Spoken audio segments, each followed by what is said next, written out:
cover more than a feeling at some point, right?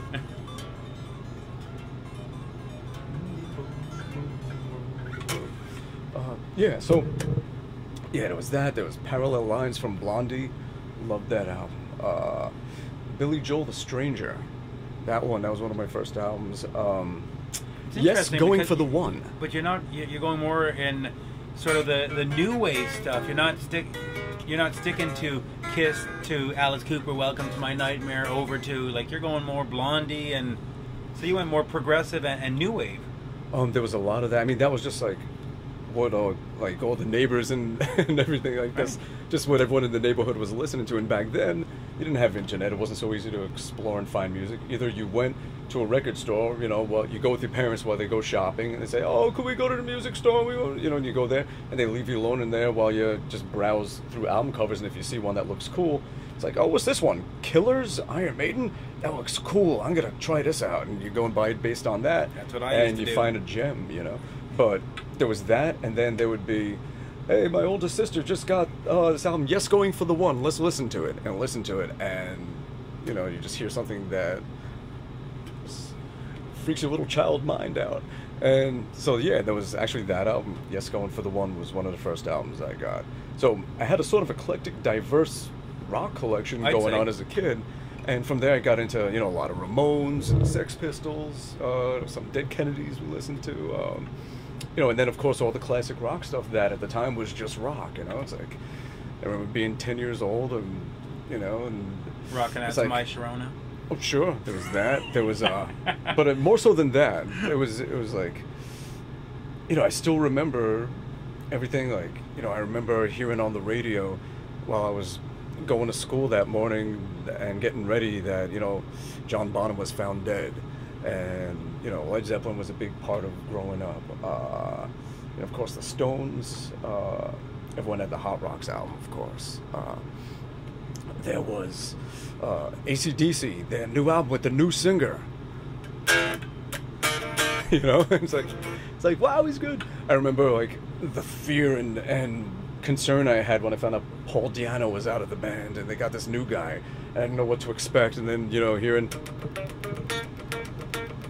And when he does that first, could I believe? And you're like, oh, shit, he's got pipes. Yeah, he can do this. He can do this. And then at first, yeah, and he comes out with that. I was like, yeah. So yeah, I remember all of that stuff so vividly. Just growing up with, classic rock and then, old school metal, which was just metal. And I would always go every Sunday to Rock and Roll Heaven, this little record shop in a flea market run by this nice married couple, John and Marcia, John Zazula. And yep, and Anthrax, Megaforce. Yep, exactly. Yep. And he would always say, "Hey, check out this album. You might like this one." And it's called Angel Witch. And he would just like turn me on to like the craziest stuff. You're an angel witch. You're an angel witch. That's a band. That's a band that I've actually forgotten about. I got to get back to them. They were great.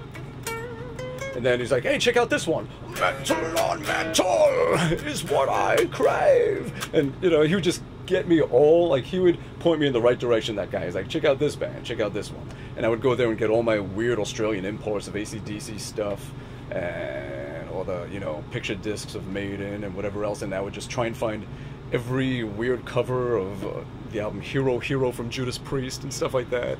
So as a young kid, you sought out music. It wasn't just like your brother's music or your sister's music or whatever. Like, you actively got out. You didn't just buy one album. You'd get the imports and you'd get the whole thing. You were like a collection. Yeah, I mean, completist or whatever they want to call them. Yeah, definitely. Especially with the Beatles, I was really into finding cool imports and bootlegs of Beatle albums and find the 45s in the sleeve and all. Right.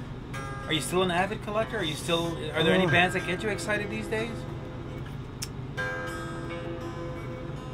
Now it's so different because just not having the tangible objects and the art in your hands. Right. Back then you felt like you were collecting art in a way. And now, it just became more about collecting files and just,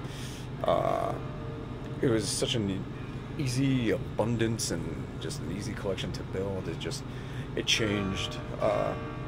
Yeah, it's not the same. But also as my life got busier and it's very easy when you're 10 to have a music collecting hobby, but you know, when you're making music 24/7 and you have just a pile of things waiting to get done. Does that make you lose the appreciation for new music when you're doing it 24? When it becomes your job? It doesn't. I still haven't lost the appreciation. If anything, but let's you say, just miss the simplicity of life. But that's what anybody's right. life. I mean, just as life goes on, it gets more complicated. Let's just say AC/DC has a new album, or Judas Priest, or Kiss. Do you run out and buy it, or do you go, man, I'll just wait till I get a copy sent to me, or is there like an anticipation still, or is it like, man, I'll check it out if it comes my way, kind of thing? Anticipation, but at the same time, I don't drop what I'm doing and run to get it the way I would have when I was younger, and that's just because I have too many other things that I just have to do. That's really why. I mean, if I had a lot more free time, I would definitely be able to channel it towards that kind of stuff. But now it's just a race against the clock for the last 20 years or so. So yeah. Yes, it gets different after a while. There's another thing that people might not know you do. You're involved with a charity. Yeah. Oh yeah, there's the Multiple Sclerosis Research Foundation, msrf.org, and it started by a friend of mine, a good friend, Ralph Rosa. He was a guitar player, and in 1997 he got diagnosed with MS, and he started this foundation, a non-profit, where all his friends and his family, we would volunteer our time and put together these different events, dinner, comedy things, like, you know, a big dinner and have all these comedians and a raffle, and we just raise money that would all get donated directly toward the labs that were doing the research, where we would go to the labs, we would talk with the researchers, we develop relationships with them, and we get reports and everything on what they're doing and how it's coming along and what direction they want to take in pursuing things that just help sustain somebody's life that has the disease, and also working toward trying to find a cure. Yeah, so we've been doing that for about just about a dozen years. Well, so what I do is anything that is autographed merch, like if I have a signed CD, a signed photo, anything like that, I donate $5 of each thing from those. If somebody wants one of those signed things, merch, where do they come to get it? Bumblefoot.com, and just click on store and it'll take you to the store where you can get that, which I'm probably going to be revamping and changing for the new year, but yeah, that's where. That's the way to get it. Okay. Yeah. And how is the current GNR tour going? From a fan's perspective, you know, there's been other tours where things have been canceled or it hasn't, you know, the media reports, but this one seems to be getting glowing reviews everywhere. So pretty much. I mean, you know, the funny thing about reviews, like, you'll do a show that you know was a pretty good show, and then the next day someone will put out this fucking review where they're talking about how somebody looks 25 years after the fact, or what time we went on, and they just find the things to nitpick at and to just tear it down as if it's just become, you know, the thing to do. But I mean, really, as long as 10,000 people or more or whatever it is, as long as they go home happy, feeling like they got a good night and a good memory and something they really enjoyed, got their money's worth, got their ears worth, everything, then it's cool. And one reviewer can say whatever he wants, as long as everywhere we go there's 10,000 people that will say, no, it was a great show, because it's about them. It's not about that one reviewer, it's about them. Well, I think people focus